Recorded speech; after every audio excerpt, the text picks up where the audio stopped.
தோழர்கள் அனைவருக்கும் அன்பு நிறைந்த வணக்கங்கள்.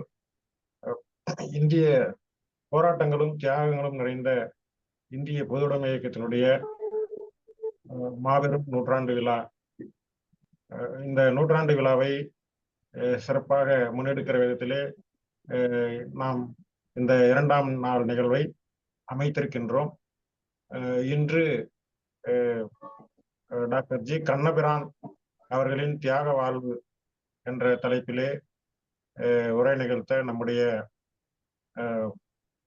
தொடர் முல்லை அவர்கள் இணைந்திருக்கின்றார். அவர் ஒன்றுபட்ட வேலூர் மாவட்ட செயலாளராக நீண்ட காலம் இந்திய கம்யூனிஸ்ட் கட்சியின் மாவட்ட செயலாளராக பணியாற்றியவர். இப்போது விவசாய சங்கத்திலும் தமிழ்நாடு கலைகளுக்கு பெருமன்ற திறம்பட பணியாற்றி வரக்கூடிய மூத்த தோழர். அவர் தோழர் டாக்டர் ஜி கண்ணபிரான் அவர்களோடு நெருங்கி பழகியவர். அந்த வகையிலே அவருடைய அனுபவங்களோடு சேர்த்து அவருடைய அந்த ஊர்குணமிக்க அந்த வாழ்க்கையை, அவருடைய அந்த தியாக வாழ்க்கையை அவர் நமக்கு எடுத்துரைக்க உள்ளார்.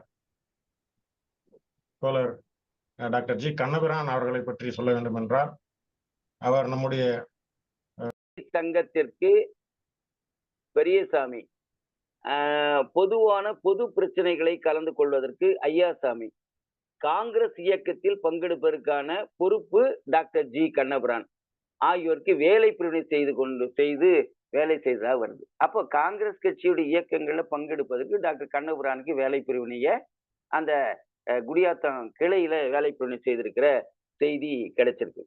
இக்காலகட்டத்துல தான் மோட்டார் தொழிலாளர் சங்கம், அச்சு தொழிலாளர் சங்கம், நகரசுத்தி தொழிலாளர் சங்கம், வண்டி ஓட்டும் தொழிலாளர் சங்கம், கைத்தறி நெசவாளர் தொழிலாளர் சம்மேளனம் இவையெல்லாம் உருவாக்கப்பட்டது.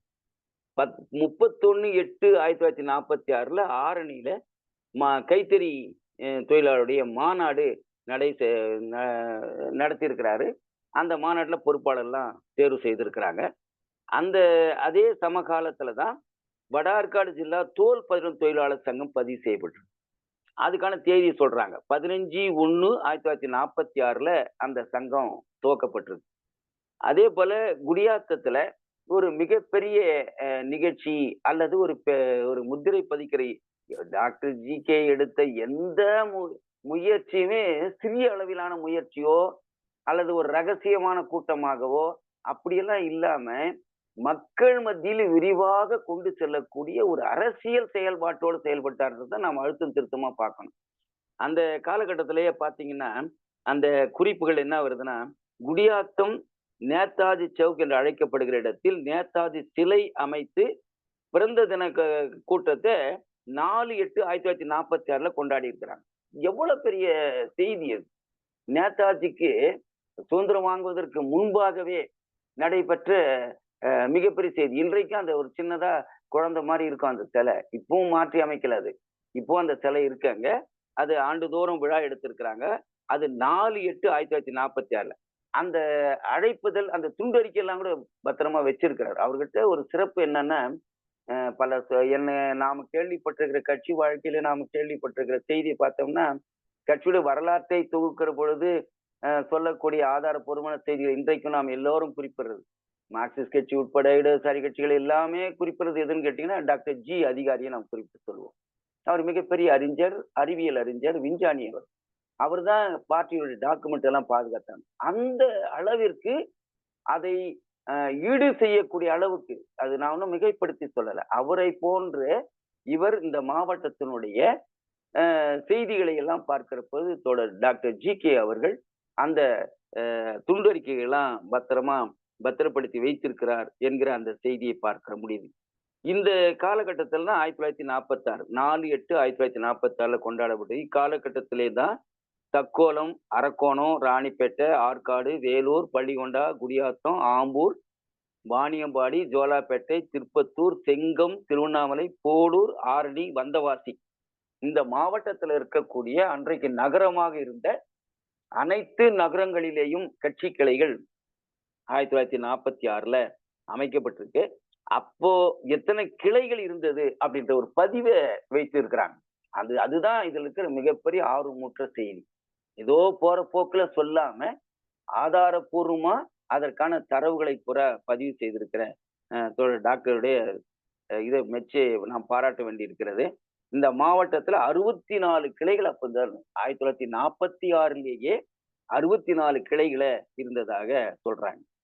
அதுக்கடுத்து 1948 அடக்குமுறை காலம். அந்த காலத்துல Vellore K R. Sundaram, V S. Krishnan, Pa. Munisamy, G V. Duraisamy, ஜிவிடின்னு சொல்றது அதான் G V. Duraisamy, V V. Sundaresan, Gudiyattam V K. Kothandaraman, T V. Krishnan, doctor G. Kannabiran, M. Kannan, Shanmugam, Appasamy, Aliyar Abdul Rasheed, Ambur M. Periyappa, G. Nagappan, K. M. Palanisamy, R. Krishnan, Ranipet R. A. Kannan, ஆகா யோகலிங்கம், புளியங்கண்ணு ரகுபதி, ஆற்காடு மலேயா சாம்பசிவம், செங்கம் ஆர். ராமசாமி, பி.யு.ஏ. பாஷா, இவங்க 2 பேரும் செங்கத்தை சேர்ந்தவர்கள். அரக்கோணம் டி.வி. ராமசாமி, வாணியம்பாடி சையத் உமர், இன்னாச்சி முத்து, எஸ்.டி. சூசைநாதன், எஸ்.எம். ஜலீல். இந்த எஸ்.டி. சூசைநாதன் திண்டுக்கல்லை சேர்ந்தவர். அவர் குடும்பத்தோடவே இங்க தோல் பதன தொழிற்சாலையில இங்க குடியேறினவர். அவங்க ஒரு காலனி, அதாவது ஒரு 2-3 தெருவு அவருடைய உறவினர்கள் எல்லாருமே குடியேறி தோல் பதன தொழிற்சாலையில ஈடுபட்டவர். அவர் அந்த சமகாலத்தில் தோல் பதன தொழிலாளர் சங்கத்தை தொடங்கின தோழர். அவருடைய துணைவியாரும் நம்ம கட்சியில நீண்ட காலம் பின்னாடி இருந்தாங்க. அவர் தான் அடிக்கடிக்கு தோழர் பி ராமூர்த்தி கூப்பிட்டு ஆம்பூர் வாணியம்பாடி பகுதியில தோல்பட தொழிலாளர் சங்கத்துடைய மாநாடுகளாம் நடத்தி தொழிலாளர் கோரிக்கைகளை உருவாக்கி அதற்கான ஒப்பந்தங்கள் போராட்டங்களை எல்லாம் முன்னெடுத்துல மிக சிறப்பான ஒரு தலைவர். அவருக்கும் டாக்டர் ஜி.கேக்கும் நெருக்கமான தொடர்பு உண்டு. இவர்கள் தான் அந்த தொழிலாளர்களை அணிதிரட்டுவதிலே முன்னணி பாத்திரமாக வகித்தவர்கள். அதே போல திருவண்ணாமலையில என். குப்புசாமி, இப்ப இருக்கிற தோழர் ஜோதி அவங்க அப்பா அவரு, வி.கே. பாஷா, கே. நாராயணசாமி, ஆரணி டி.கே. சண்முகம், அண்ணாமலை 2 பேர் அவங்க ஆரணி, காட்பாடி கணேசன், கழிஞ்சூர் கு. சுப்பிரமணி, போலூர் துரை மேகநாதன், பா. சண்முகம் ஆகியோர் முன்னணி தலைவர்கள். இவர்கள் பூரா பேருமே 1948 காலகட்டத்திலேயே அடக்குமுறை காலத்துல கம்யூனிஸ்ட் கட்சி நடத்தினவங்க. இதுதான் நம்ம இதுல குறிப்பிட்டு சொல்ல வேண்டிய மிக சிறிய இவர்கள் அத்தனை பேரையும் உருவாக்கியதில் மிகப்பெரிய பங்களிப்பு செய்தவர் டாக்டர் ஜி. அவுட்ஸ்டாண்டிங் லீடர் என்று சொல்லுகிறோமே, அதை போல செங்கம் ஆராரும் டாக்டர் ஜி. கண்ணபிரானும் தான் மாவட்டம் முழுமையிலும் அனைத்து பகுதிகளிலும் சேர்ந்து மக்களை சந்தித்து இயக்கங்களுக்கு வழிகாட்டி இது செய்யறது. 1948ல 144 தடை உத்தரவை மீறி மிகப்பெரிய போராட்டத்தை மே மாசம் நடத்திருக்கிறாங்க. ஊர்வலம், ஆர்ப்பாட்டம் எல்லாம் நடத்திருக்கிறாங்க. அதுல கைது செய்யப்பட்டவங்களுடைய பட்டியல் எல்லாம் சொல்றாங்க.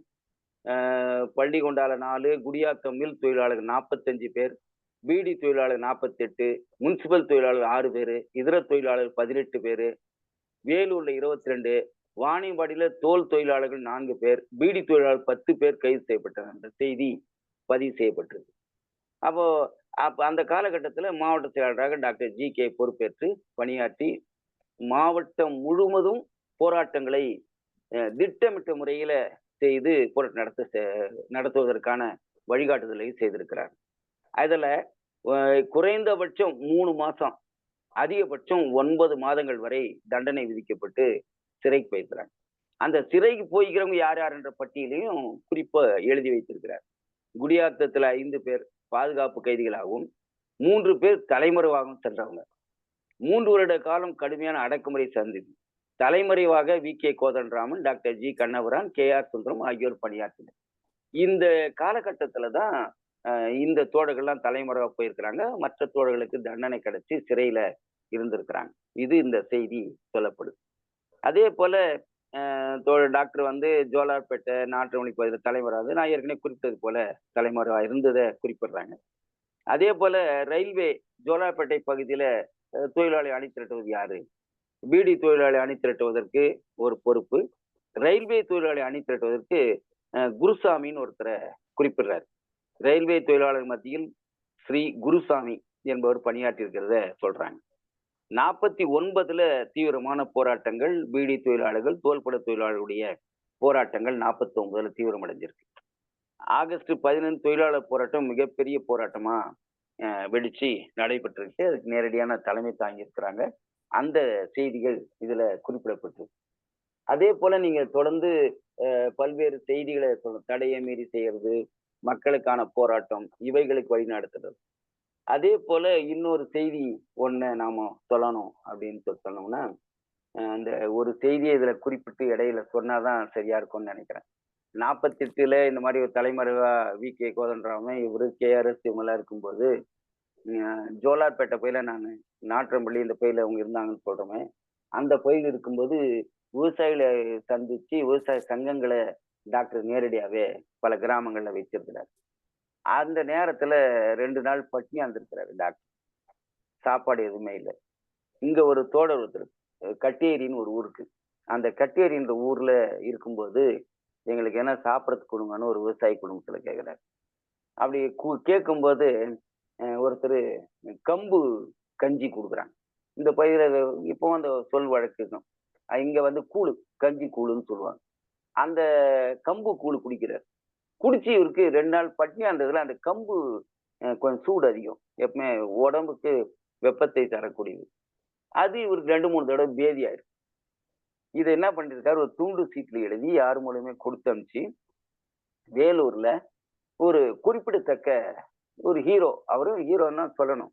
ஏன்னா வி.கே. ராமச்சந்திரன்னு பேர். அவர் வந்து கப்பல் படையில இருந்தவர். கப்பற்படை எழுச்சி நடைபெற்றப்போ அந்த போராட்ட களத்துல இவரு ஈடுபட்டவர். மும்பையினுடைய தெருக்கள்ல கீழே படுத்து 4 கால்ல நகர்ந்து போனாராம் துப்பாக்கி வச்சு.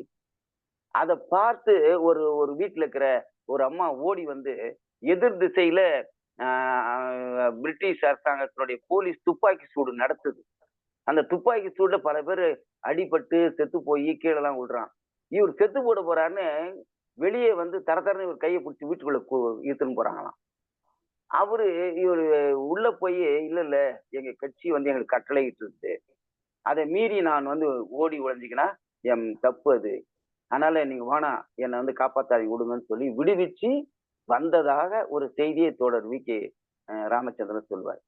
அந்த வி.கே. ராமச்சந்திரன் தான் இந்த பகுதியில ஜீவாவும் டாக்டரும் தலைமறைவா இருந்த சமயத்துல அவர்களுக்கு உணவு கொடுப்பதிலேயும் மருந்து மாத்திரைகளை வாங்கி கொண்டு வந்து கொடுப்பதிலேயும் ஈடுபட்டிருக்கிறார். அது வி.கே. ராமச்சந்திரன் என்கிட்ட சொல்லியிருக்கிறார்.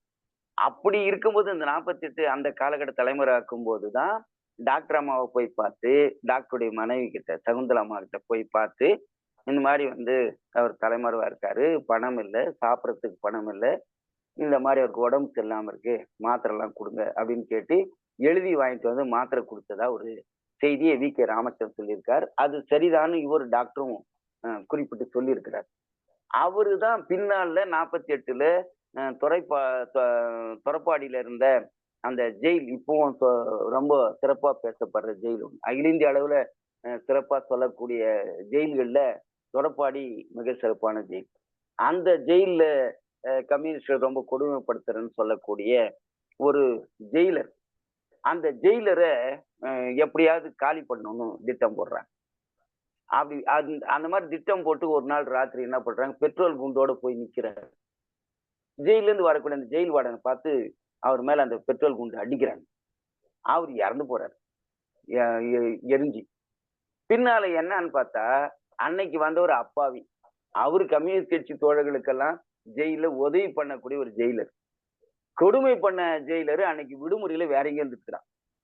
இந்த செய்தி அவர் சொல்லுவார். ஆனால் இந்த காலகட்டத்துல அவரை சொல்லணும். அவர் ஒரு உண்மையிலேயே ஒரு புரட்சியாளர், ரென் ரிவோல்ட்ல பங்கேற்றவர். அவர் வெளியே நிறைய பேர் தெரியாது, நீண்ட காலமா அதை சொல்லிட்டே இருப்பாரு. உங்களுக்கு எல்லாம் என்னடா தெரியும், நான் எல்லாம் எவ்வளவு கஷ்டப்பட்டேன். டாக்டர் அதை கடைசி வரையும் நினைவு கூறுவாரு. டாக்டரோட அவருடைய நெருக்கமான தொடர்பு, அந்த விஷயங்கள் எல்லாம் அந்த நேரத்துல குறிப்பிட்டு சொல்லி இருக்கிறாங்க. அதே போல 1951ல 4/9 மீண்டும் கட்சி புனரமைக்கப்பட்டு 4/9/1951 ஒரு ஜெனரல் பாடி கூட்டம் நடத்திக்கிறாங்க. 32 பேர் கலந்துருக்கிறாங்க. அதுல மாநில மாநாட்டு பிரதிநிதிகளா தேர்வு செஞ்சிருக்கிறாங்க. அந்த தேர்வுல வாக்கெடுப்பு நடந்திருக்கு. அதை பதிவு செய்து, அதான் ஒவ்வொரு அசைவையும் பதிவு செய்திருக்கிறான்னு பண்ண ரொம்ப ஆச்சரியமா இருக்கு. நாம கூட இன்னைக்கு எத்தனையோ போறோம் பேசுறோம், ஆனா நம்ம அது பதிவு செய்யறதுல நமக்கு அந்த பழக்கமும் இல்லை. ஆனா அவர் ஒவ்வொன்றையும் பதிவு செய்திருக்கிறாரு. அதுல வாக்களிச்சு பெரும்பான்மை வாக்கு பெற்று பிரதிநிதியா தேர்வு செய்யப்பட்டிருக்கிறாங்க. அந்த தேர்வு செய்யப்பட்டதில் 2 பேர் மாநில மாநாட்டு பிரதிநிதியா. Doctor G. கண்ணபுரானும், கே.ஆர். சுந்தரம். இவங்க 2 பேரும் தேர்வு செய்யப்பட்டு பிரதிநிதிகளா மாநில மாநாட்டுக்கு போயிருக்கிறாங்க. மாவட்ட நிர்வாக குழு உறுப்பினர்களா Vellore K R. Sundaram, G V. Duraisamy, V V. Sundaresan, Gudiyattam V K. Kothandarama, Aliyar Abdul Rasheed, Chengam R. Ramasamy, Madhanur பக்கத்துல தேவிகாபுரம்னு ஒரு ஊருக்கு. அந்த ஊர்ல தான் சி.கே. நாயுடு, வாணியம்பாடியில தத்தப்பன் ஒருத்தர். அவர் சுதந்திர போராட்ட வீரரா இருந்து ஓய்வூதியம் எல்லாம் கூட வாங்கினார், இறந்து போயிட்டார். அவர் எனக்கு தெரிஞ்சு கூட இருந்தாரு. அவர் நீண்ட காலமா பாலாறு பிரச்சனைக்கெல்லாம் நிறைய முயற்சி எடுத்தவர். அப்ப சொல்லுவார் டாக்டர் கண்ணபுரனை பத்தி. அதுக்கடுத்து கொடையாஞ்சி பொன்னுசாமி, இது வாணியம்பாடி பக்கத்துல இருக்கிற ஊர். களம்பூர் குப்புசாமி, திமிரி சொக்கலிங்கம், நத்தம் பி.பி. ரத்தினம், திருவண்ணாமலை லெலின் குப்புசாமி, ஸ்டாலின் குப்புசாமி, வேட்டவலம் கண்ணன், காங்குப்பம் எஸ். மாணிக்கம், வி.என். அர்ஜுனன், தாமரைப்பாக்கம் டி.ஆர். கோபாலன் ஆகியோர் தேர்வு செய்யப்பட்டன்னு போட்டிருக்காங்க மாவட்ட நிர்வாக குழுவுக்கு. இந்த 51 தான் 4/9/51 தான் முதல் மாநாடு தோட்டப்பாளையத்தில் நடத்தியிருக்கிறாங்க. அப்போ டாக்டர் ஜி.கே. தான் மாவட்ட செயலாளராக இருந்திருக்கிறாரு. அதற்கான அந்த துண்டு அறிக்கை இருக்கு. அது நான் அந்த எடுத்து பத்திரப்படுத்தி வச்சிருக்கிறேன். அதுல முதலாவது மகாநாடுன்னு போட்டு 1953 நவம்பர் 13, 14, 15 தேதியில தோட்டப்பாளையம் நடந்திருக்கு. அப்போ அந்த தியாகி முருகேசன் அப்படின்னு சொல்லக்கூடிய ஒருத்தருடைய மண்டபத்துல இந்த மாநாடு நடத்திருக்கிறாங்க. தோழர் மணலி கந்தசாமி வந்து அந்த மாநாட்டுல கலந்து கொண்டு பேசியிருக்காங்க.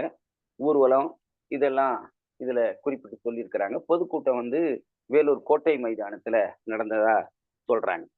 அந்த 53ல 52லயே ஒரு விரிவடைந்த மாவட்ட குழுவை ராணிப்பேட்டையில் நடத்தியிருக்காங்க.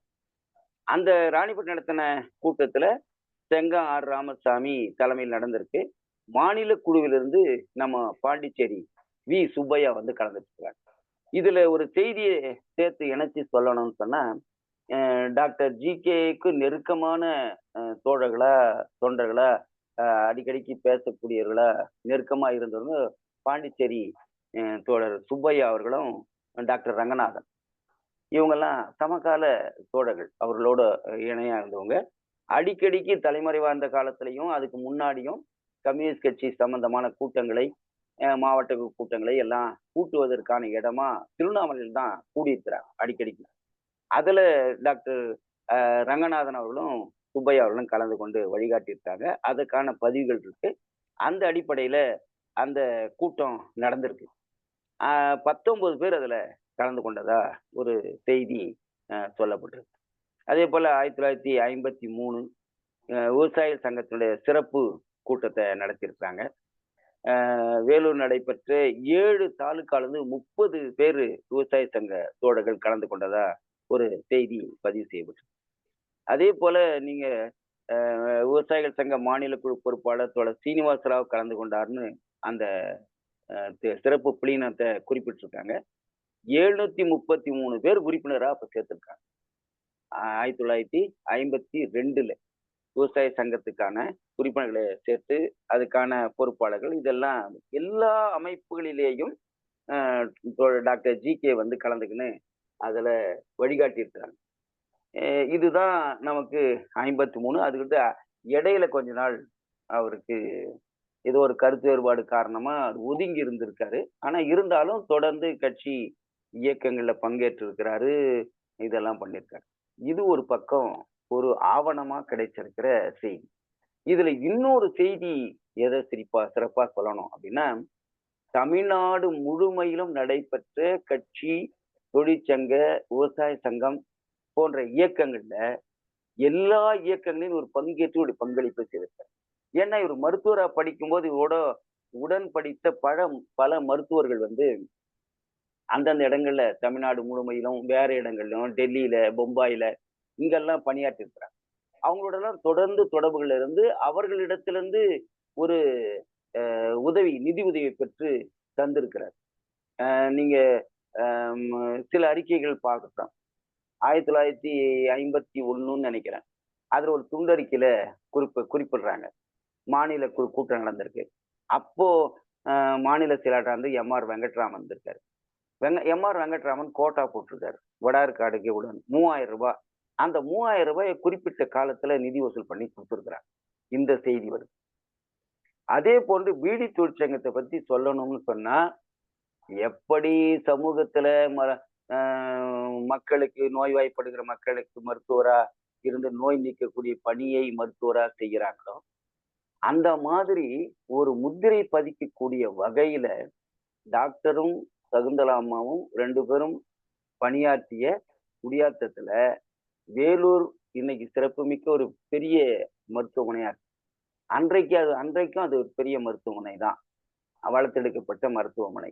அந்த மருத்துவமனையில நோய் தீர்க்க முடியாத நோயாளிகளை இவர்கள் இருவரும் கவனிச்சு நோய் தீர்த்ததாக வரலாற்று பதிவுகள் இருக்கு. அதற்கான தரவுகளை கூட அதையும் கூட ஒரு பதிவு செய்து வைத்திருக்கிறார். இது ஒண்ணு குறிப்பிட்டு சொல்லணும். இன்னொன்னு சொல்லணும் அப்படின்னா, அன்ஆர்கனைஸ்டு செக்டார் என்று சொல்லக்கூடிய அமைப்பு ரீதியா திரட்டப்படாத தொழிலாளிகள் என்று சொல்லக்கூடிய பீடி தொழிலாளர்களை அணி திரட்டி தங்க வைப்பதற்கான முயற்சிகளை தொடர்ந்து ஈடுபட்டு அந்த காலகட்டங்களிலிருந்தே அவர் ஈடுபட்டிருக்கிறார். அது சம்பந்தமா அவரிடத்துல நேரடியா சொல்லும்போது கேட்டோம். அதுக்கு அவர் என்ன சொன்னார்னா, அந்த காலகட்டங்களிலேயே பீடி முதலாளிகள் பூரா ஒன்னா சேர்ந்து சித்தூர்ல ஒரு மாநாடு நடத்தியிருக்கிறாங்க. அந்த மாநாட்டுல தான் என்ன செஞ்சிருக்கிறாங்கன்னு கேட்டீங்கன்னா, பீடி முதலாளிகளுக்கான நெருக்கடி, அதுல இருக்கிற அவங்களுக்குள்ள தொழில் இருக்கிற பிரச்சனைகளை பற்றி எல்லாம் பேசி அரசுக்கு அவங்களுடைய பிரதிநிதித்துவத்தை தந்திருக்கிறாங்க.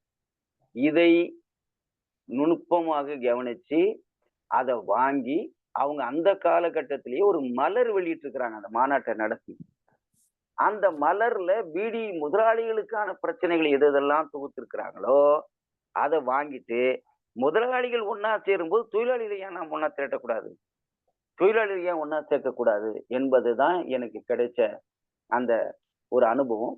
அந்த அடிப்படையில் ஏற்கனவே பீடி சங்கம்னு வச்சு சாதாரணமா அங்க இருக்கிற மாவட்ட ஆட்சியர், அன்றைக்கு இருந்த சில அதிகாரிகள், தாசில்தார், இவங்க முன்னணியில சில ஒப்பந்தங்கள்லாம் ஏற்படுத்தப்பட்டு கூலி உயர்வு இதெல்லாம் செஞ்சிருக்கிறாங்க.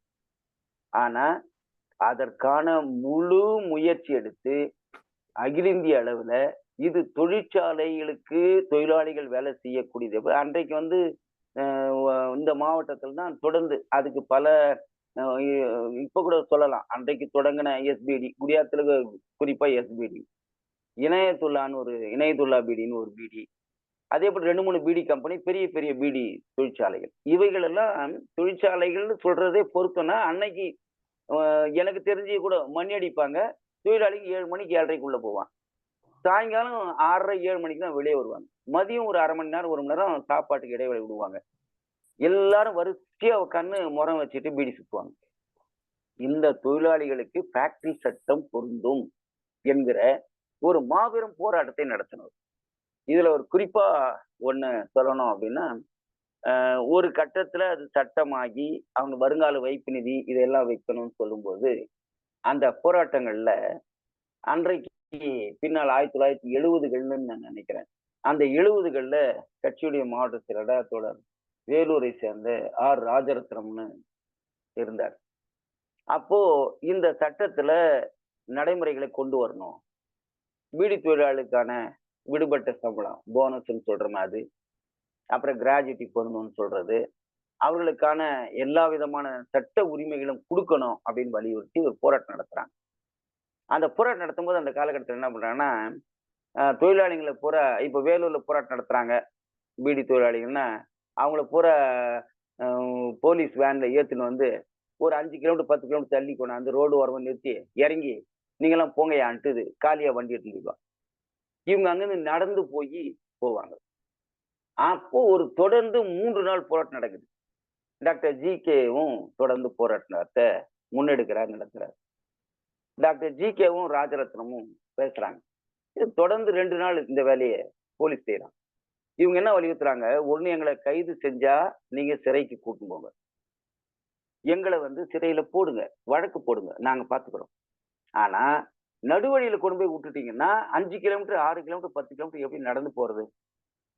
அப்படி நீங்க செஞ்சீங்கன்னா நாங்க வேற நிலை எடுக்க வேண்டியதா வரும் அப்படின்னு சொல்றாங்க. அதுதான் அந்த காலகட்டத்தில் 70கள்ல இத்தனைக்கும் அந்த காலகட்டங்கள்ல ஒரு ஒரு மாதிரியான போராட்ட சூழல். ஆனா 70களுக்கு 70களில என்ன சொல்லி இருக்கிறாங்கன்னா, ராஜரத்னம் மாவட்ட செயலாளர் இவங்க 2 பேரும் பேசி கட்சியுடைய மாவட்ட செயலாளர் நீ அறிவியா அப்படின்னு சொல்லியிருக்காரு. அது அறிவிக்கும் என்ன சொல்லிக்கிறாருன்னா, போலீஸ்காரன் திறந்து விட்டு நீங்க வேன்ல இருந்து இறங்குன்னு சொன்னா யாரும் இறங்கக்கூடாது. மறுக்கணும். அவன் அடிக்கிறான்னா எதிர்த்து தடுத்து நிறுத்தணும். அதையும் மீறி அடிக்கிறான்னா திருப்பி அடியா. இது ராஜரத்னம் சொன்னது.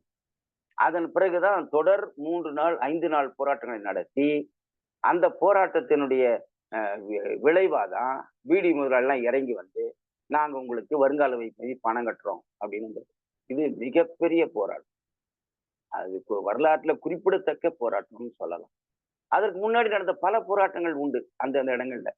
இப்ப அவர்கிட்ட ஆயிரக்கணக்கான கடிதங்களை அந்தந்த பகுதிகிற தோடர்கள் எழுதியிருக்கிறாங்க. நாங்க பீடி மண்டியில ஜனசக்தியை படிச்சோம். பீடி மண்டியில கட்சியினுடைய மாகாண கமிட்டி முடிவுகள் எல்லாம் வாசிச்சோம். அது பீடி முறையெல்லாம் அங்க படிக்கக்கூடாதுன்னு சொன்னாங்க. அதை நாங்க மீறி நாங்க வேலை செய்யும் போது வெறுவனே காது மூக்கெல்லாம் மூடிக்கு நான் வேலை செய்ய முடியும். அதெல்லாம் செய்ய முடியாது. நாங்க சாதாரணமா பேசினாலும் செய்வோம். இல்ல அந்த சுற்றறிக்கை உள்ள படிக்க கூடாது. ஜனசக்தி பத்திரிகை படிக்க கூடாதுன்னு தடை போடுவோம். ஆனா அதை மீறி நாங்க படிப்போம். எல்லாரும் சொல்லுவோம். இப்படிதான் தொழிலாளிகளை ஒரு எஜுகேட் பண்றது, வழி நடத்துறது அப்படின்னு சொல்லும்போது இதையெல்லாம் செய்வோம். ஒரு மிகப்பெரிய ஆவணங்களை ஆவணப்படுத்துவதும் போராட்டங்களை பதிவு செய்வதும் ஆயிரக்கணக்கான போட்டோஸ் எல்லாம் அவர் வச்சிருந்தார் வீட்டுல. அது அவர் கடைசி காலகட்டத்துல வேற யார்கிட்டயும் கொடுத்து எல்லாம் தவறி போயிட்டுது. கட்சியுடைய 70 ஆண்டு விழா நடத்தணும். அப்ப நான் மாவட்ட செயலாளரா இருந்தேன். அந்த விழாவை பொருத்தமா எங்க நடத்துறதுன்னு பேசணும். பேசும்போது குடியாத்தத்துல நடத்தலாம் அப்படின்னு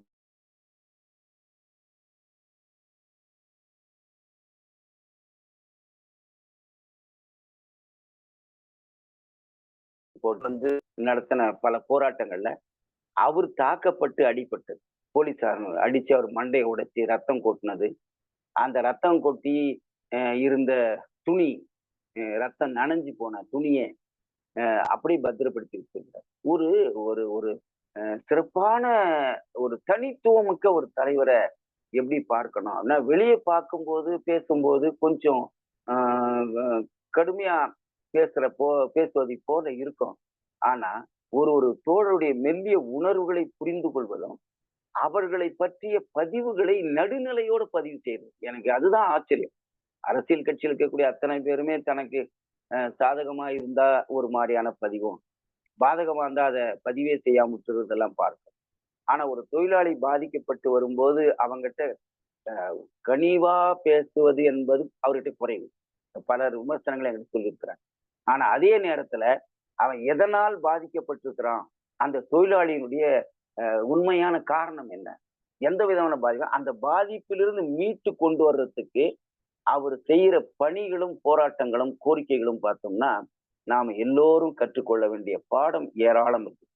அதாவது எனக்கு சரியா நான் அவரை முன்னிறுத்தி சொல்லணும்னா, தமிழக தொழிற்சங்க வரலாற்றுல எப்படி நாம பி ராமூர்த்தி சொல்றோம், அதே போல ரமணிய சொல்றாங்க, அதே போல கல்யாண சுந்தரம், கே தங்கமணி, கோபு, இவரெல்லாம். கோபு தான் ஒரு முறை சொன்னார், தலைமறைவா இருக்கும்போது நாங்கெல்லாம் தலைமறைவாக்கும் போது போது எனக்கு வைக்கப்பட்ட புனை பெயர் தான் என் கோபு, கோவிந்தராஜன்றது உண்மையான பெயரு, கோபுன்னு சொன்னோம். அதே போல டாக்டர் கண்ணபுரான் தலைமறைவாக்கும் போது அவருக்கு பேரு விஜயகுமார்னு பேர். அவர் விஜயகுமார்னு இந்த பெயர்ல தான் அவரு தலைமறைவா இருந்தார். அந்த பெயரை தான் தன்னுடைய மகனுக்கு வைச்சார் விஜயகுமார்ன்ட்டு.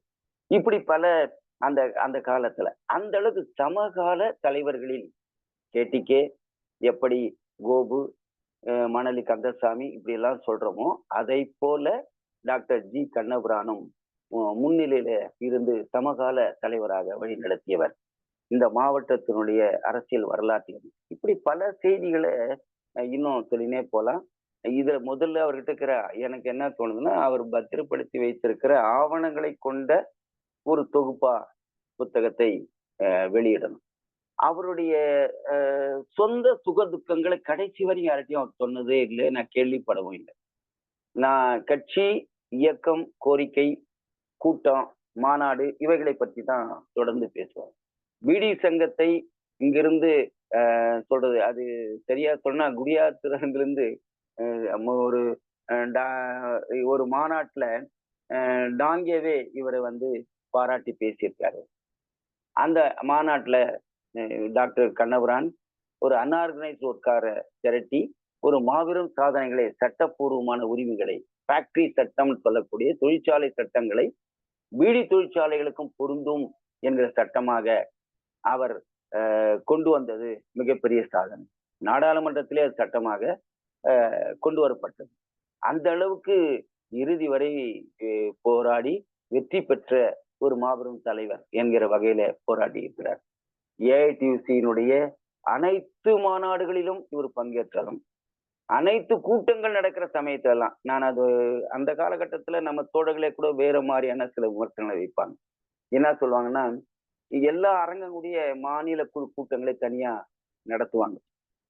ஆனா இவர் நான் கூட பேசும்போது சொல்லியிருக்கேன், நான் அதை நேரடியாவே கேட்டிருக்கிறேன், இப்படி எல்லாம் சொல்றாங்களே அப்படின்னு. அப்ப அவர் சொல்லுவார், ஆமாயா, பீடி தொழிலாளி எவன் செலவு பண்ணி வருவான்? பீடி தொழிலாளி தனியா போட்டா அவன் வர்ற கூலியே ரொம்ப குறைவு, அதனால வரமாட்டான். அப்போ ஒரு தொழிற்சங்கத்தினுடைய மாநில குழு கூட்டம், உதாரணத்துக்கு ஏஐடியூசில மாநில குழு கூட்டம் நடக்குதுன்னா அதுக்கு முன்ன நாள் எங்க நடக்குதோ அந்த இடத்துல பிடி சங்கத்துடைய பொறுப்பாளர்களை புற கூப்பிட்டு வச்சு பேசி என்னென்ன தீர்மானங்களை நாளைக்கு வரக்கூடிய பொதுக்குழுல முன்மொழியலாம், அந்த கோரிக்கைகளை எப்படி உருவாக்கலாம், அந்த கோரிக்கைகளை வென்றெடுப்பதற்கு ஒட்டுமொத்தமா மாநில தலைமையிலிருந்து ஒரு போராட்டங்களை அறிவிக்கிறது அப்படின்றத செய்யலாம் அப்படின்னு சொல்லி பேசுவோம். அல்லது அந்த ஒரு முக்கியமான கூட்டம் அதுக்கான வாய்ப்பு இல்லை அப்படின்னா அந்த கூட்டம் முடிஞ்ச பிறகு அங்க அந்த பொதுக்குழுக்கு வரக்கூடிய தோழர்களையும் பீடி சங்க பொறுப்பாளையும் இணைத்து வச்சு ஒரு மாநில குழு கூட்டங்கள் நடத்துறது. அதே போல பல கமிட்டி கூட்டங்கள், ஒரு சரியா சொல்லணும் அப்படின்னு சொன்ன ஒரு தன்னல மறுப்பாளர் அப்படின்னு அவரை சொல்லலாம். அவரை பொறுத்த வரையில அவருக்கு உண்டான வசதி வாய்ப்பை அவரே உருவாக்கி வச்சுக்கிட்டார். அவர் பின்னணியில அவர் மருத்துவராக இருந்து மிகப்பெரிய சாதனைகள்லாம் மருத்துவ துறையில சாதித்தவர். அவருடைய மனைவியுடைய ஒத்துழைப்போடு, மனைவி கடைசி காலம் வரையில் அவரோட இணைஞ்சு பணியாற்றினாங்க. 2 பேருக்கும் கருத்து வேறுபாடு இருந்ததெல்லாம் யார் சொல்லியும் நான் கேள்விப்பட்டதில்ல, நான் பார்த்த வகையிலும் வரல. என்ன இப்போ அவரை பத்தி சொல்லணும்னு சொன்னா பொதுவா போனாவே என்ன வேலையா வந்தீங்க என்னன்றத விஷயங்களை தான் கேட்பாரு தவிர, நீங்க நல்லா இருக்கிறீங்களா எப்படி இருக்கிறீங்க கேட்டா அதெல்லாம் என்னையா எது எப்போ இருக்கிற மாதிரி தான் வரும். அதாவது தன்னை முன்னிலைப்படுத்துவதோ தன்னை பற்றி ஒரு நலம் விசாரிப்பதை கூட ஒரு சாதாரண நிகழ்வா கூட எடுத்துக்காம ரொம்ப சீரியஸா இயக்கமா தான் பேசுவார். அவருடைய மூச்சு, உணர்வு எல்லாமே இயக்கம் இயக்கம் இயக்கம், சங்கம், சங்கத்துடைய உரிமைகள், தொழிலாளி பிரச்சனைகள் இவைகளை பற்றிய சிந்தனைகளாக தான் இருந்தது. அதை சொல்லும்போது பல சந்தர்ப்பங்கள்ல அவரோட பேசும்போது சொல்லுவாரு, சட்டமாக்கும் போது நான் எப்படியெல்லாம் முயற்சி எடுத்தேன், வட மாநிலங்களில் இருக்கக்கூடிய நாடாளுமன்ற உறுப்பினர்கள்லாம் அவங்கள எப்படி அணுகி பேசணும், அவங்க கிட்ட இது ஒரு சாதாரண நிகழ்ச்சியா, இது ஒரு சாதாரண ஒரு தொழிலாளிங்க, அரைனா ஒருனா கூலி வாங்கக்கூடியவன், அவனுக்கு ஒரு சட்டம் கொண்டாதான் நாளைக்கு அவங்க எதிர்காலத்துக்கு அவன் குடும்பம் நல்லா இருக்கும் அப்படின்னு சொல்லி அவங்கள முதல்ல இணங்க வச்சு அவங்களுக்கான பரிந்துரை கடிதங்கள்லாம் வாங்கி குடியரசுத் தலைவரை சந்திக்கிறது, சம்பந்தப்பட்ட தொழிலாளர் நல அமைச்சர்களை சந்திக்கிறது, நிதி அமைச்சரை சந்திக்கிறது, இதெல்லாம் இந்த சட்டங்களை கொண்டு வந்த பிறகு அந்த சட்டங்களை நடைமுறைப்படுத்துவதற்கு எடுத்த முயற்சிகள் இருக்கு பாருங்க, அது மிகப்பெரிய கஷ்டம். அதுல பல சந்தர்ப்பங்கள்ல கூட சொன்னது உண்டு. இந்த மாதிரி போராட்டங்களை எல்லாம் நடத்தும்போது நான் அவரோட பேசும்போது கூட சொல்லுவேன், ஒரு தீவிரமான போராட்டம். இப்போ குறிப்பா தென் மாவட்டங்கள்ல விவசாய சங்கம், அங்க பல தியாகிகளை குறிப்பிட்டு சொல்றோம். கோயம்புத்தூர்னா சில தியாகிகள், தொழிற்சங்கத்துல இறந்து போனவங்க, துப்பாக்கி சூட்ல இறந்து போனவங்க, அடிப்பட்டவங்க, இவங்க எல்லாம் நாம குறிப்பிட்டு சொல்றோம் வரலாற்றுல. மதுரை சொல்றோம், நெல்லை சொல்றோம். அப்படிப்பட்ட வீரஞ்செறிந்த போராட்டங்கள் நம்ம மாவட்டத்தில் நடந்ததா அப்படின்னு கேட்டா, ஏன் நடக்கல, நாம் நடத்தணும், ஆனா அதெல்லாம் வேற மாதிரி அது சித்தரிக்கப்பட்டுச்சு அப்படின்னு சொல்லி குறிப்பிட்டு சொல்லுவார். அப்போ டாக்டர் ஜி.கே.வை பற்றி சொல்லுகிற போது, ஒரு தொழிற்சங்க நடவடிக்கைகளில் எப்படி ஒருவர் முத்திரை பதிக்க முடியும்? தொழிலாளிகளை எப்படி விழிப்புணர்வு செய்ய வைக்க முடியும்? அப்ப கொண்டு வந்த சட்டங்களை எல்லாம் ஒரு எழுத படிக்க தெரியாதவனுக்கு சட்டப்பூர்வ உரிமையை கொண்டு வர்றதுக்கான எடுத்த முயற்சிகள் அப்படின்னு சொல்லும்போது ஏராளமா அதை சொல்ல முடியும்.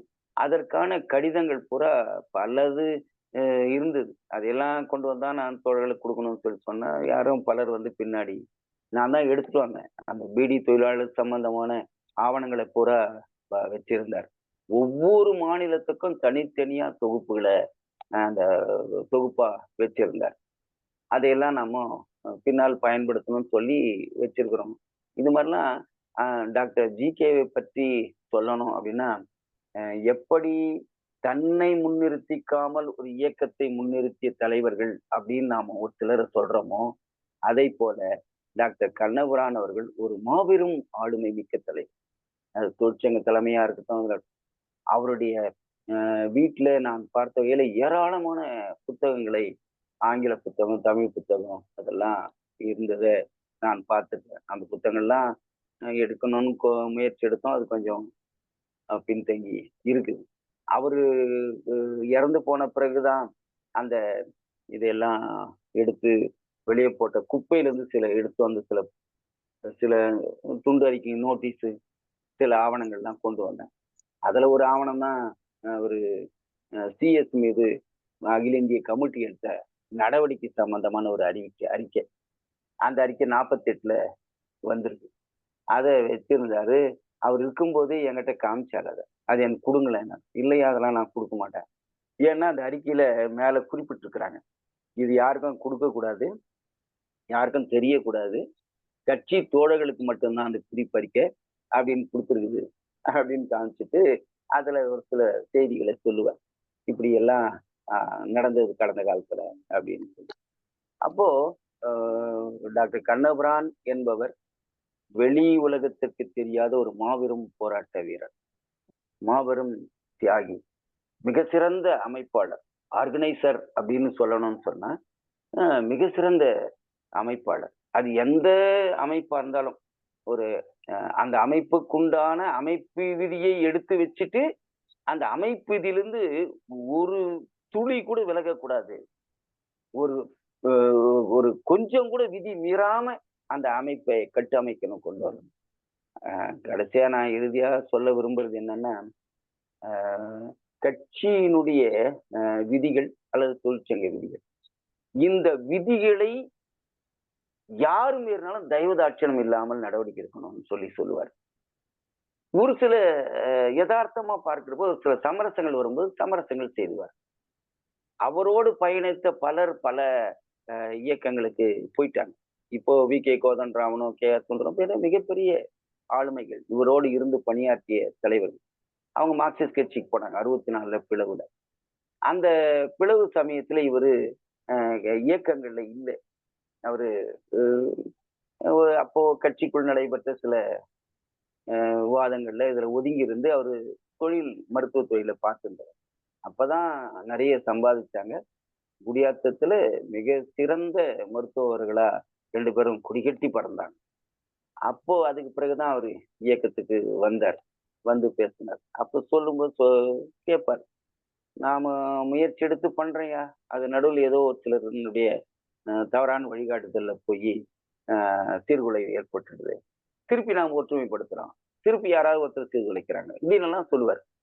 சரி அப்படின்னா அப்ப நீங்க மட்டும் வேற நிலை எடுக்காம இருந்தீங்கன்னா என்னவையா என் தலையில போட்டுச்சாங்க, ஏன்னா நீங்க அப்படி சொல்றீங்களா? அங்கதான் ஒரு விஷயத்த சொல்லணும். ஒரு நாள் கூட எனக்கு தெரிஞ்சு அவர் கோயிலுக்கு போனதோ மூட நம்பிக்கையை பற்றி பேசியதோ கிடையவே கிடையாது. பெரியார் குடியாத்தத்துக்கு வரும்போது அவர் வீட்டுல தான் தங்கி இருக்கிறார். பல அரசியல் கட்சி தலைவர்கள் வந்தவங்க அத்தனை பேருமே அவருடைய குடும்பத்துல வீட்டுல தங்கி இருந்து உணவருந்திட்டு போனவங்க தான். பின்னால இவங்க அவருடைய குழந்தைகள் அவங்க எல்லாம் பெரியவங்களா வளர்ந்த பின்னாடிதான் வரவங்களுக்கு தங்கறதுக்கு தனியா அறை எடுத்து கொடுத்து தங்க வைப்பார். உபசரிக்கிறது அதெல்லாம் அவரவர்களுடைய நிலைமைக்கேற்ற வகையில கவனிப்பார். ஆகையினால டாக்டர் கண்ணபுரான் அவர்கள் தமிழக தொழிற்சங்க வரலாற்றில் எப்படி ஏஎஸ்கேவை குறிப்பிடுகிறோமோ, எப்படி கேடிகேவை குறிப்பிடுகிறோமோ, எப்படி எம்கேவை குறிப்பிடுகிறோமோ, அந்த வரிசையில் டாக்டர் ஜிகே அவர்களையும் வைத்து நாம் முன்னிறுத்தி செய்ய வேண்டிய பணிகள் ஏராளம் நமக்கு காத்திருக்கிறது. அவரை முன்னிறுத்த வேண்டிய அவசியம் இருக்கிறது. அவர் முன்னெடுத்த போராட்டங்கள் வீரமிக்க போராட்டங்கள் என்று இருந்தாலும் அவைகளில் தொழிலாளிகள் பாதிக்கப்படக்கூடாது என்பதில் கண்ணும் கருத்துமாக இருந்தார் என்பதை தான் நாம் மையமாக பார்க்கிறோம். ஆகவே அந்த வீரம் தெரிந்த போராட்டங்களை எல்லாம் அதற்கான தரவுகள் இருக்கிறது. அவற்றை தொகுத்து பின்னாளில் வெளியிடுவதற்கான முயற்சி எடுக்கலாம். என்னை பொறுத்தவரையில ஒருத்தனால உண்மையிலே முடியாது. அது ஒரு குழுவா ஒரு டீமா இருந்துதான் செய்யணும்.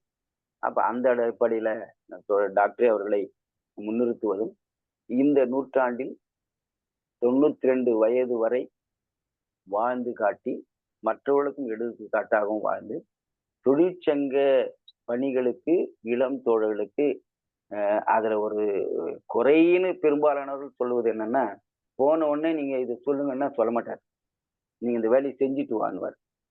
அப்படின்னா ஒரு தோழரை பயிற்சிவிக்கிறது. ஒவ்வொரு தோழரையும் இன்னொருத்தருடைய தயவு நீ இயக்கம் நடத்தாதியா அப்படின்னு சொல்லுவார். ஏதாவது கேட்டோம்னா நீங்க இதை சொல்லுங்க, இந்த உதவி பண்ணுங்கன்னா நான் செய்யறேன், நீ முதல்ல இதை செஞ்சுட்டு வா. அப்படி தியரி அண்ட் பிராக்டிஸ் என்று சொல்லக்கூடிய வகையில் செயல் மூக்கமுடைய முறைப்படுத்துகிற ஒரு சதுரங்கத்துக்குள்ள விளையாடணும். அவரை சரியா சொல்லணும் அப்படின்னா ஒரு ஃபுட்பால் கிரவுண்டுன்னு வச்சுப்போம். ஒரு கால்பந்தாட்ட அரங்கத்துல இறங்குறோம்னு சொன்னா எப்படி நாம அந்த அரங்கத்துக்குள்ள நாம அந்த கோலை நோக்கி வந்து அடிக்கணுமோ அந்த மாதிரி அந்த கட்டத்துக்குள்ள இருந்து சமாளிச்சு வெற்றி பெற்று வரணையா, அதுதான் அவன் சாமர்த்தியம். அந்த மாதிரி ஒரு மாபெரும் ஆளுமை, மிகச்சிறந்த சிந்தனையாளர். என்ன குறை அப்படின்னு நாம அவரை பத்தி சொல்லணும்னா, எழுதுவது நல்லா எழுதுவார், பேசுவது ரொம்ப குறை. அவர் பேச்சாளர் இல்லை. என்னை பொறுத்தவரை அது பல தோழர்களும் சொல்றாங்க. அவர் பேச்சாளர் இல்லை. அவர் எழுதி உருவாக்கி கொடுக்குற கொள்கைகளை வெளிக்கொண்டு சென்றவர்கள் தான் மிகப்பெரிய அங்கீகரிக்கப்பட்ட அல்லது தொழிற்சங்க தலைவர்களாக வெளியே வந்தாங்க. அது குறிப்பா சொல்லணும்னா வி.கே. கோதண்டராமன். அவர் ஒரு மேதன கூட்டங்கள்ல கலந்துக்கிட்டு வரும்போது சொல்லுவாரு, கண்ணபுரான் மூலவர், நான் உற்சவர்னுவார். அப்படின்னா உற்சவர் வெளியே தெரிவார், மூலவர் மூலஸ்தானத்தில் இருப்பாருன்னு. அதே போல கே.ஆர். சுந்தரம், அதே போல விவேகானந்தன். இப்படி இவங்க எல்லாருமே இவர் உருவாக்கி கொடுத்த கொள்கைகளை தொழிலாளர் மத்தியில் கொண்டு சேர்த்தவர்கள், அதை இயக்கமாக்கியவர்கள், தொழிலாளர்களை ஈடுபட வைத்தவர்கள், போராட வைத்தவர்கள் என்று சொன்னால் அதுதான் அதற்கு மூல காரணமாக அமைந்தவர் டாக்டர் ஜி கண்ணபுரான். அது ஒரு கொள்கை வழி நின்று அந்த இயக்கத்தை கட்டி அமைப்பதிலே, கட்டி எழுப்புவதிலே தோழர்களுடைய உற்ற தோழனாக இருந்து பணியாற்றிய மிகப்பெரிய பங்களிப்பை செய்த தியாகசீலர். அவர் தன்னை சுதந்திர போராட்ட வீரராக அறிவித்துக் கொண்டிருக்க முடியும். அதற்கான எல்லா விதமான தரவுகளும் இப்போது அவர் வைத்திருக்கிற ஆதாரங்கள் இருந்து நமக்கு தெரிய வருகிறது. ஆனால் அவர் கடைசி வரை அதை செய்ய விரும்பவில்லை. தலைமறைவாக இருந்த காலத்தில் அவருடைய அனுபவங்கள், பின்னால் கட்சியை கட்டுவதிலும் தொழிற்சங்கத்தை கட்டுவதிலும் இரண்டையும் இணைத்து சென்றதிலும் இந்த மாவட்டத்திலே இன்னைக்கு கூட மறக்க முடியாத இப்ப கம்யூனிஸ்ட்னா பீடி சங்கக்காரன், பீடிக்காரன். அந்த நிலையை உருவாக்கியவர், இந்து முஸ்லிம் ஒற்றுமைக்காக பாடுபட்ட மாபெரும் வீரர். பீடி தொழிலாளிகள் மத்தியில தான் அந்த பிளவுபடுத்துறதுக்கு முதலாளிகள் செய்யற சதியை முறியடித்து பீடி தொழிலாளிகள் மத்தியில் இருக்கிற சமூக நல்லிணக்கத்தை, ஒற்றுமை ஏற்படுத்துவதில மிகச்சிறந்த பங்களிப்பு செய்த தலைவர் அவர். அதை நாம மறக்காம பதிவு செய்தே ஆகணும். இந்த மாவட்டத்தினுடைய மிகப்பெரிய தொழில் கேந்திரங்கள் அப்படின்னு சொல்லக்கூடிய வகையில தொழில் வளர்ச்சி இல்லாத காலகட்டத்தில் தொழிலாளிகளை ஐக்கியப்படுத்துவதில, ஒற்றுமைப்படுத்துவதில, ஒரு சமூக முன்னேற்றத்தோடு முற்போக்கான சிந்தனைகளை கொண்டு செல்வதிலே மிகச்சிறந்த பகுத்தறிவாளராகவும் இருந்து வழிகாட்டிய தோழர் டாக்டர் ஜி.கே. அவருடைய நினைவை போற்ற வேண்டும், அவரை முன்னிறுத்த வேண்டும். மிகச்சிறந்த ஆளுமை மிக்க ஒரு தலைவராக நாம் முன்னிறுத்த வேண்டும் என்ற நேரத்திலே கேட்டுக்கொண்டு வாய்ப்பளித்த தோழர்களுக்கு நன்றி சொல்கிறேன். விவாதங்களில் வரும்போது அதற்கான உரிய பதில்களை சொல்வதற்கு நான் முயற்சிக்கிறேன். தோழர்களும் புதிய செய்திகள் யாராவது இருந்தால் அதையும் நான் ஏற்றுக்கொள்கிறேன் என்று கேட்டு, வாய்ப்பளித்த கணபதி இளங்கோ உள்ளிட்ட இந்த நிகழ்ச்சியுடைய தயாரிப்பாளர் அத்தனை தோழர்களுக்கும் என் நன்றியையும் வணக்கத்தையும் தெரிவித்துக் கொள்கிறேன். நன்றி, வணக்கம்.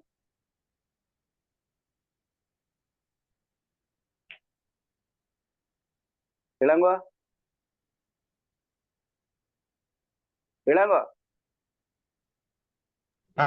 நன்றி நன்றி தலைவர். ரொம்ப மிக ஆழமான ஒரு மிக்க அனுபவம், அவரோடு கலந்துரையாடிய அனுபவத்துடனும் அவருடைய அரிய தரவுகள், குறிப்புகள் அடங்கிய அந்த குறிப்புகளை மேற்கோள் காட்டியும் மிக அரிதினும் அரிதான ஒரு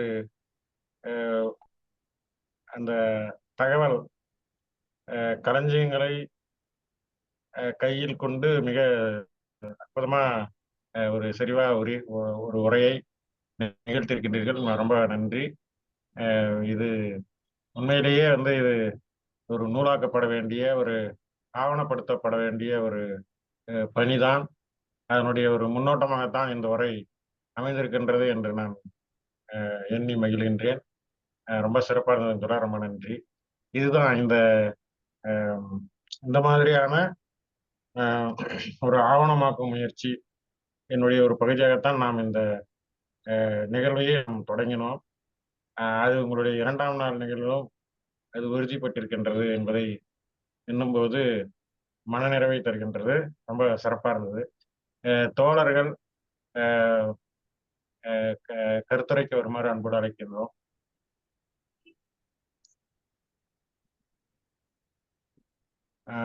அந்த உங்களுடைய மாவட்டத்தை சார்ந்த தோழர்கள் இருக்கிறார்கள். தோழர் திருலோகச்சந்தர் இருக்காரு. நம்முடைய பிடி தொழிலாளர் சங்கத்தினுடைய அகில இந்திய தலைவர், பொதுச் செயலாளர் தோழர் ஆசி சொன்னாதன் அவர்கள் இருக்கிறார். எல்லாரும் கருத்துரைக்கணும். தோழர்கள் நிக்சன் ஆப்ரகாம், தோழர் கலிய பெருமாள் எல்லாருமே கருத்து சொன்னா நல்லா இருக்கும்.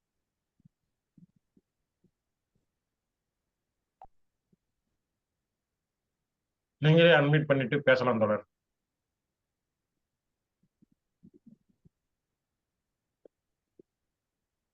தோழர் வணக்கம். பேசுங்க தோழர், பேசுங்க. வணக்கம் வணக்கம். பேசுறாங்க. அவர் டாக்டர் ஜிக்கு கிட்டத்தட்ட ஒரு 5 மொழிகள் நன்றா தெரியுங்க அவருக்கு. தமிழ், தெலுங்கு, இந்தி, உருது, ஆங்கிலம் இதெல்லாம் நல்லா பேசக்கூடியவர் அவரு. ஒரு 3-4 மொழிகள் எழுதக்கூடியவரும் கூட அவரு.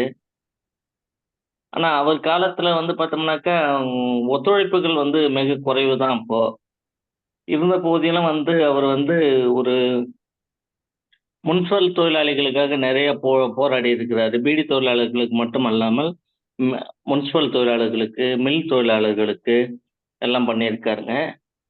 பல போராட்டங்களை நடத்தியிருக்காருங்க. குறிப்பா சொல்ல போனாக்கா வடார்காடு ஜில்லா பீடி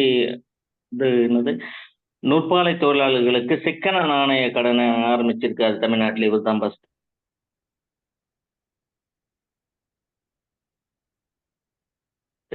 கூட்டுறவு பண்டக சாலையை ஆரம்பிச்சிருக்கிறாரு.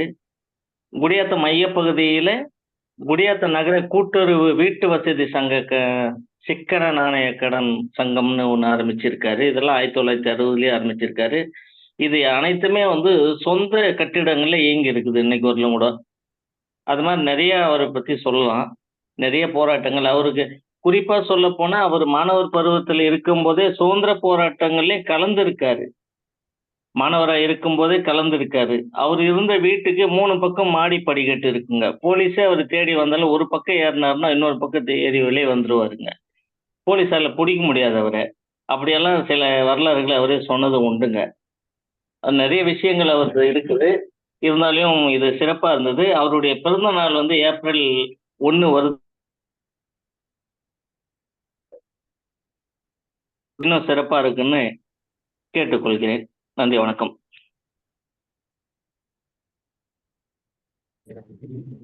மிக்க நன்றி தோழர். தோழர்கள், தோழர் முல்லை அவர்கள் குறிப்பிடாத செய்திகளை தாங்கள் குறிப்பிட்டமைக்கு நன்றி. தோழர்கள் காசி தோழர் பேசுங்க தோழர். வணக்கம் வணக்கம் தோழர். இருக்குங்க, இருந்தாலும் குறிப்பு இந்த நேரத்துல அவரு அவ்வளவுதான், அதுவே பெரிய நன்றிங்க. இல்ல அதை நான் குறிப்பிட்டிருக்கணும் தான். சரி, பின்னாடி விமர்சனங்களுக்கு வரட்டும், அப்புறம் சொல்லுவோம். எனக்குள்ள அவரோட இருந்த எனக்குள்ள தொடர்பு இருக்க, அது பின்னாடி கடைசியா சொல்லுவோம் அப்படின்றதுக்காக நான் அதை நிறுத்தினேன். அதை மற்ற தோழர்களும் எதை சொல்லணுமோ அதை சொல்லட்டும். அது என்ன, இது விவாதத்துக்கு உள்ளானாதான் உண்மையிலேயே இது. இப்ப நீங்க சொன்ன செய்தி எனக்கும் தெரிந்த செய்தி தான். ஆனா இருந்தாலும் கூட தோழர்கள் சொல்லட்டும் அப்படின்றதுக்காக தான் நான் ஒரு கட்டத்தை நிறுத்தினேன் நான் அதை. ஆனா சொல்றது நல்லதுதான், அப்பதான் சரியா இருக்கும். சொல்லுங்க, இன்னும் கூட நிறைய பேச வேண்டியது இருக்கு அவரை பற்றி. மற்ற தோழர்கள் சொல்லட்டும். தோழர்களே, நான் பேசலாமா? பேசுங்க தோழரே. முல்லை ரொம்ப அருமையா செஞ்சீங்க. அறியப்படாத பல தகவல்கள் உங்களுடைய தேடல் மூலமா கிடைச்சது. டாக்டர் கண்ணபிரான் அப்படின்னு சொல்லும் பொழுது பீடி தொழிலாளர்களுடைய தந்தை என்று நம்மால சொல்ல முடியும். காரணம் என்னன்னு கேட்டீங்கன்னா,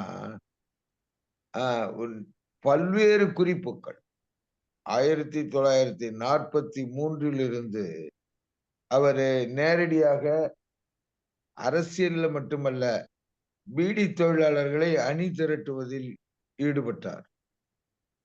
அவருடைய அந்த கடும் முயற்சி, தொடர் முயற்சி 1946 நடராஜன் ஒரு ஃபேக்டரி இன்ஸ்பெக்டருடைய தலைமையில ஒரு குழு, அதற்கு முன்னால ராயல் கமிஷன் போட்ட குழு.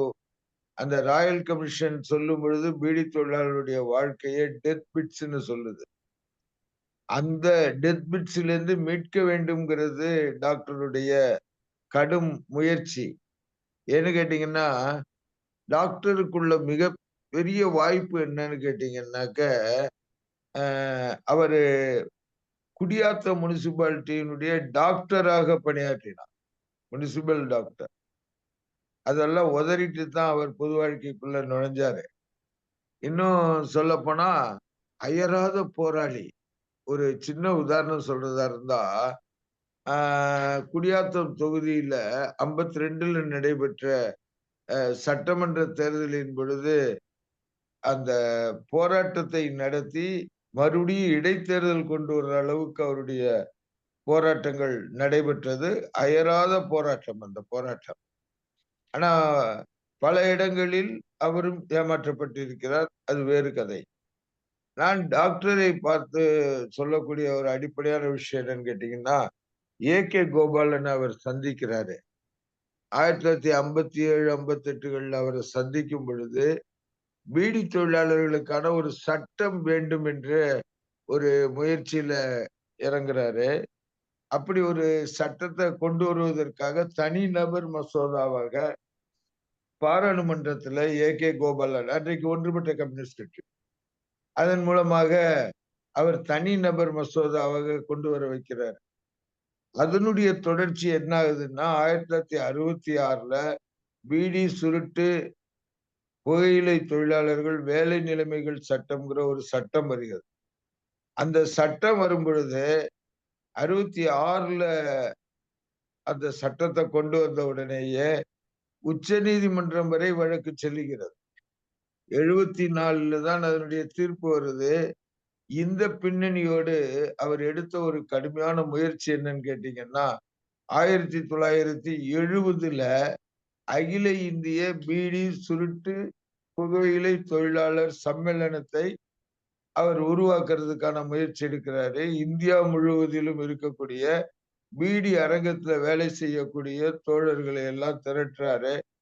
1970 அகில இந்திய பீடி சுருட்டு புகையிலை தொழிலாளர் சம்மேளனம் டாக்டர் கண்ணபிரான் தலைவராக கொண்டு உருவாக்கப்படுது. இதுலதான் இந்த காலகட்டத்துலதான் அவருடைய தொழிற்சங்க வரலாற்றுல டாங்கேயோட உள்ள நெருக்கம் என்பதும், டாங்கே தான் அந்த மகாநாட்டுல கலந்துக்கிறாரு.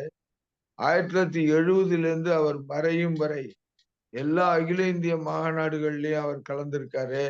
தலைவராக, பொதுச் செயலாளராக அவர் பணியாற்றி இருக்காரு.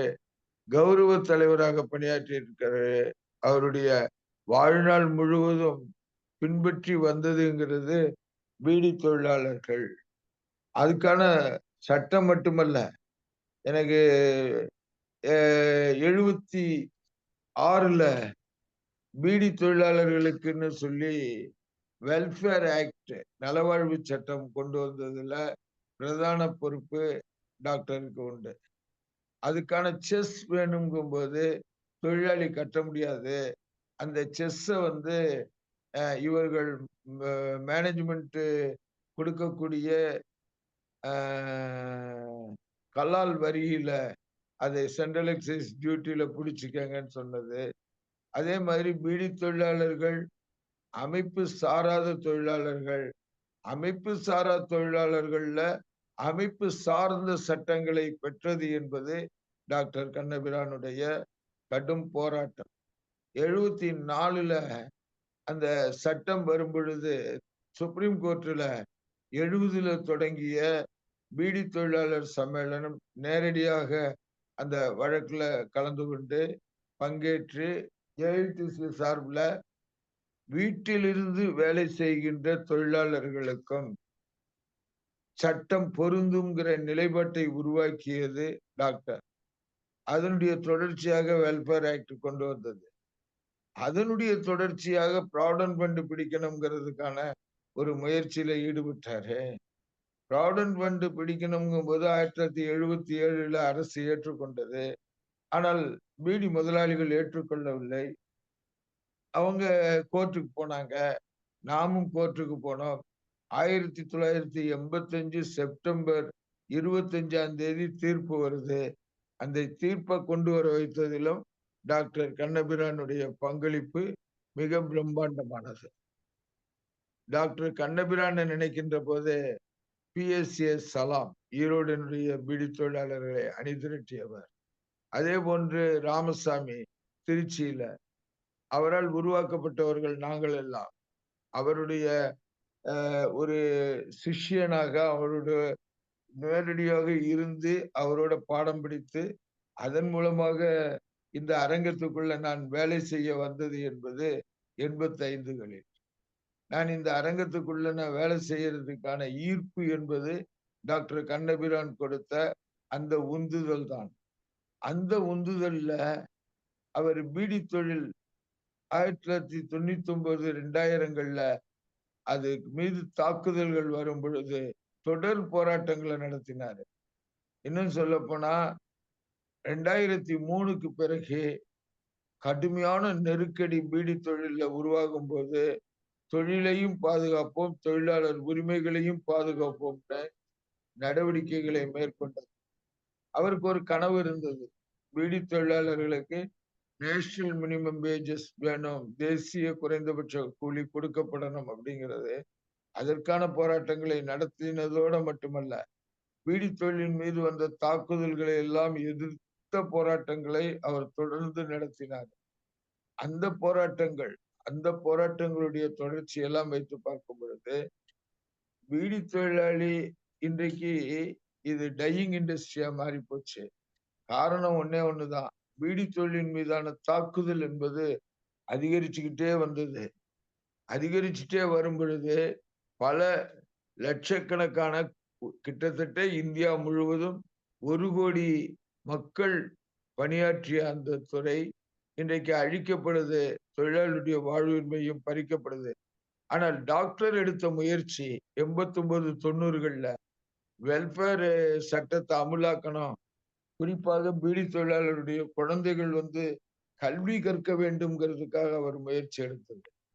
அவர் அந்த முயற்சியை நாங்க எடுக்கும் பொழுது எங்களுக்கு ஏற்பட்ட அனுபவம் என்னன்னு கேட்டீங்கன்னு சொன்னாக்க, படிக்க வைத்தோம், ஸ்காலர்ஷிப் வாங்கி கொடுத்தோம், குழந்தைகள் படிச்சாங்க, படிக்க வைக்கிறதுல வெற்றி பெற்றோம். தாக்குதல் வரும் பொழுது அதை தடுப்பதற்கான முயற்சிகள்லையும் தொடர்ந்து ஈடுபட்டோம்.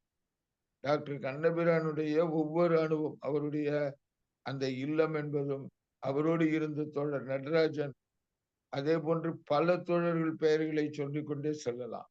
இன்றைக்கும் அவரை ஒரு ஒரு தன்னுடைய உயிராக, தன்னுடைய கிட்டத்தட்ட தான் பூஜிக்கப்படக்கூடியவராக நேசிக்கக்கூடிய தோழர்கள் இன்றும் இருக்கிறார்கள். டாக்டர் கண்ணபிரானுடைய அந்த போராட்டம் அது வெறும் போராட்டம் அல்ல. ஒன்றை புரிந்து கொள்ள வேண்டும் தோழர். முல்லை சொல்லும் பொழுது ஒன்று சொன்னாரு, அவர் கோயிலுக்கு போய் பார்த்தது இல்லைன்னு. ஒரு மார்க்சிஸ்ட், ஒரு கம்யூனிஸ்ட். அவரு மார்க்சியத்தை தெளிவுபட்டு அதுல தேர்ந்தவர், பல இலக்கியங்களை படித்தவர், நல்ல லைப்ரரி வச்சிருந்தாரு, பல ஆவணங்களை சேர்த்து வைத்திருந்தாரு. அவ்வளவு தூரம் இருக்கக்கூடியவர் தான் நம்முடைய சென்னையில இருக்கக்கூடிய கட்சி அலுவலகமான பாலன் இல்லத்துல ஒரு ஃப்ரேம் போட்டு ஒரு இது இருக்கும்.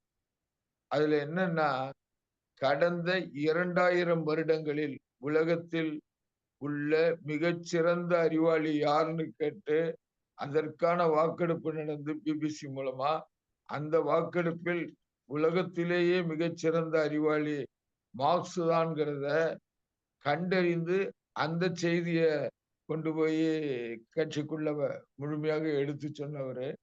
நெடிய நல்ல தோழர் மட்டுமல்ல, தன் வாழ்நாள் முழுவதும் உழைக்கின்ற மக்களுக்காக, குறிப்பாக அடித்தட்டில் இருக்கக்கூடிய பீடி தொழிலாளருக்காக அர்ப்பணித்தவர். பல பேச்சுவார்த்தைகள்ல அவரோட கலந்து கொள்ளக்கூடிய வாய்ப்பும், பல மாநாடுகளில் அவரோடு பங்கெடுக்கக்கூடிய வாய்ப்பும், அது இன்றைக்கும் அது ஒரு நினைவில் ஊஞ்சலாடக்கூடிய ஒரு காட்சியாக இருக்கின்றது. டாக்டர் கண்ணபிரான் அவர்களுக்கு அகில இந்திய பீடி தொழிலாளர் சம்மேளனம் சார்பில் மட்டுமல்ல, தமிழ்நாடு பீடி சுருட்டு புகையிலை தொழிலாளர் சம்மேளனத்தின் சார்பாகவும் வீர வணக்கத்தை இந்த நூற்றாண்டு நேரத்திலே தெரிவித்துக் கொள்கிறோம். நன்றி, வணக்கம்.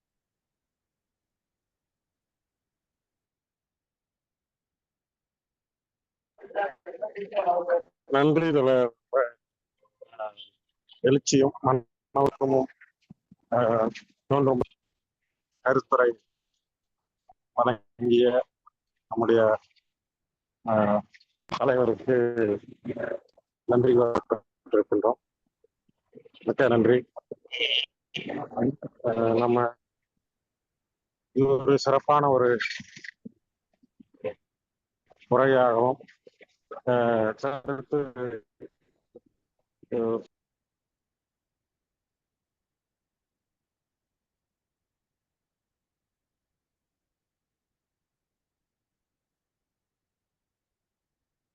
என்ன இணைப்புல பிரச்சனையா?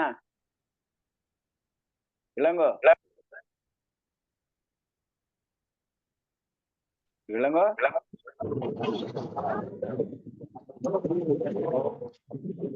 நல்ல அற்புதமான ஒரு உரை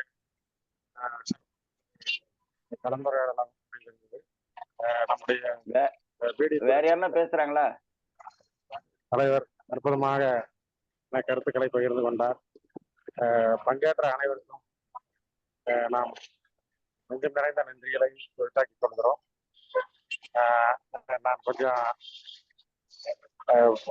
ட்ரெயினுக்காக போயிட்டு இருக்கேன், அதனால இறைச்சலா இருக்கு. நம்ம நிகழ்ச்சி நிறைவு செய்யலாம். நிறைவு செஞ்சிடலாமா? நிறைவு செய்யலாமான்னு கேட்டேன். நீங்க ஏதாவது பேசுறதுன்னா பேசுங்க, நான் மைக் மீட் பண்றேன். அப்படியா? ஒண்ணும் இல்ல, விடுபட்ட செய்தி இன்னும் ஏராளம் இருக்கு. தோழர் காசி நல்ல செய்திகளை சொன்னாரு. தோழர் திருலோச்சந்தர் சொன்னாரு, இந்த மாதிரி பல மொழிகளை அறிந்த தோழர், எழுதவும் படிக்கவும் தெரிஞ்சவர். இதெல்லாம் சரிதான். எனக்கு அவரோட இந்த தொடர்பு என்னன்னா, நான் குடியாத்தம் அரசு கலைமகள் கல்லூரின்னு, திருமகள் ஆலை கல்லூரின்னு ஒரு கல்லூரி இருக்கு. அந்த கல்லூரியில புகுமுக வகுப்பு நான் படித்தேன். அப்படி படிக்கும்போது நாங்க ஒரு குடியாத்தத்துல எங்களுக்கு போக்குவரத்துக்கு நகர பேருந்து விடணும் அப்படின்னு சொல்லி கேட்டு ஒரு போராட்டத்தை முன்னெடுத்தோம். அந்த போராட்டத்தை முன்னெடுத்து நடத்தும் போது டாக்டர் ஜி.கே. அவர்களை சந்திக்க வேண்டிய சந்தர்ப்பம் கிடைச்சிச்சு. நீங்க எங்களுக்கு ஆதரவு அளிக்கணும்னு சொல்லி கேட்டோம். அப்பதான் அவர் எனக்கும் அவருக்கும் நேரடியான தொடர்பு வந்தது. நானா சேர்ந்து தேடி அவரை பேசினது. அவர் எங்களுடைய மாணவ மன்ற கூட்டத்துக்கு அழைச்சிருந்தோம். அந்த கூட்டத்துல தான் கலந்து எங்களுக்கு வழிகாட்டினார். போராட்டத்தை நடத்தணும். ஒரு மிக சிறந்த போராட்டம். அதுல அதுல நான் நேரடியா முதல் கல்வியிலே எனக்கு பிடிச்சது என்னன்னா, மாணவர்கள் யாருமே அந்த போராட்டத்துல பாதிக்க கூடாது என்பதுல ரொம்ப எச்சரிக்கையா கையாண்டு வழிகாடி எங்களை விடுவிச்சவர்னு சொல்லணும். இல்லைன்னா எங்க மேல காவல்துறை எல்லாம் வழக்கு போட்டு எங்களெல்லாம் பழி வாங்கியிருக்கோம். ஆனா அதுல அவர் முன்னின்று தடுத்து நிறுத்தி செய்த தொடர்.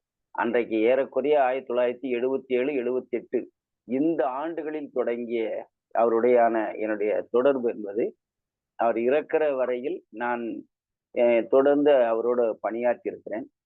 அவரு கட்சியினுடைய மாவட்ட கட்டுப்பாட்டு குழு தலைவராக, மாநில கட்டுப்பாட்டு குழு தலைவராக இருந்தவர். அந்த சமயத்திலே தான் கட்சி அமைப்பு விதிகளை எப்படி நாம் பயன்படுத்த வேண்டும், அது சுயநலத்துக்காக சிலர் கட்சியினுடைய அமைப்பு விதிகளை பயன்படுத்துவதிலிருந்து எப்படி தடுத்து நிறுத்தணும், அதுல எப்படி அரசியலை சொல்லிக் கொடுக்கணும், அமைப்பு ரீதியாக மக்களை செயல்பட வைப்பதில் தோழர்களை பயிற்றுவிப்பது எப்படி என்பதை எனக்கு ரொம்ப ஆணித்தரமா தெரவா படிக்க சொல்லியும் நடைமுறைப்படுத்துவதற்கு அதை பயிற்றுவிச்சவர்கள மிக சிறந்த வழிகாட்டியாக எனக்கு திகழ்ந்தவர். தோழரை பொறுத்த வரையில மிக சிறந்த ஒரு நல்ல பண்பாளர். அது தமிழ் இலக்கியத்துல கூட ஒண்ணு சொல்லுவான், தொல்காப்பியம் கூட ஒண்ணு சொல்லுவான், தன்னுடைய மகனை தகப்பன் பாராட்டுறதில்ல. அதை புரிஞ்சுக்கணும். அப்ப யார் பாராட்டணும்? மற்றவர்கள் பாராட்டணும். அந்த கோட்பாட்டை ரொம்ப அழுத்தம் திருத்தமா இருந்தவர் அவர். அவர் நம்முடைய தோழர்களை நேரடியா எந்த இடத்துலயும் பாராட்ட மாட்டார். போராட்டத்தை நடத்தணும்னு மேலும் மேலும் இன்னும் சிறப்பா பண்ணணும் அப்படின்னு குறைகளை நாசுக்கா சுட்டி காட்டி மேலும் மேலும் முன்னெடுத்து செல்லணும்னு சொல்லுவார். அப்போ எனக்கு நேரடியா அவருடைய கிடைத்த அனுபவங்கள்ல அர்ப்பணிப்பு, தொடர் காசி சொன்னதை போல மார்க்ஸினுடைய அந்த செய்திகளை அதை போட்டு அன்றைக்கு அவர் தான் கொண்டு கொடுத்தாரு. அதை கொண்டு மாநில தலைமையில வைக்கணும் அப்படின்னு சொல்லி பாலனத்தில் வைக்கணும்னு கொடுத்தாரு. அப்ப அந்த அளவுக்கு ஈடுபாடு உடைய ஒரு முற்போக்கான சிந்தனையாளர். அவரை மேலும் மேலும் முன்னெடுத்து செல்வதும், அவர் காட்டிய பாதையில் வழிநடத்துவதும், அவருடைய தொழிற்சங்க பணிகளை தனியாக தொகுப்பதும், அரசியல் பணிகளை தனியாக தொகுப்பதும் ஒரு மிகப்பெரிய சவாலாக இருக்கிறது. அவற்றை நாம் வரக்கூடிய காலங்களில் தொகுத்து வெளியிடுவோம் என்பதை சொல்லி, இந்த நிகழ்விலே பங்கேற்று கலந்து கொண்டு உற்சாகமூட்டிய அத்தனை தோழர்களுக்கும் மீண்டும் ஒரு முறை நன்றியை பாராட்டி முடித்துக் கொள்கிறேன். தோழர்கள் இதை நிறைவு செய்யலாமா என்னன்னு சொல்லி இதை நிறைவு பண்ணுங்க. யார் நிறைவு பண்றது? தோழர் நானே நிறைவு பண்ணிடுறேன். மிக சிறப்பான உரையாற்றிய தோழர் முல்லைக்கு நன்றி. நாம் தொடர்ந்து நம்முடைய தலைவர்களை தேடுவோம். இந்த தேடல் என்பது நிச்சயமாக நல்ல முறையில் அமையும். பங்கேற்ற அனைத்து தோழர்களுக்கும் உண்மையிலே ஒரு வார்த்தையை சொல்லணும். நான் இவைகள் யூடியூப்ல கொண்டு வர்றதுக்கான முயற்சி எடுக்கின்ற அந்த முயற்சி, நேற்றைய பேச்சு இன்றைக்கு யூடியூப்ல வந்துருச்சு. அதே போன்று இந்த பேச்சும் யூடியூப்ல கொண்டு வரணும். கொண்டு வரக்கூடிய முயற்சிக்கும் நடவடிக்கைகளுக்கும் நன்றியை தெரிவித்துக் கொண்டு, கணபதி இளங்கோ அவர் அவசரமா போகக்கூடிய ஒரு சூழல் இருக்கிறதுனால நான் அவர் சார்பில், சென்னை மாவட்ட கலை இலக்கிய பெருமன்றத்தின் சார்பில் அனைத்து தோழர்களுக்கும் நன்றியை தெரிவித்துக் கொள்கிறோம். நன்றி, வணக்கம். தோழர் முடிச்சிடலாம்.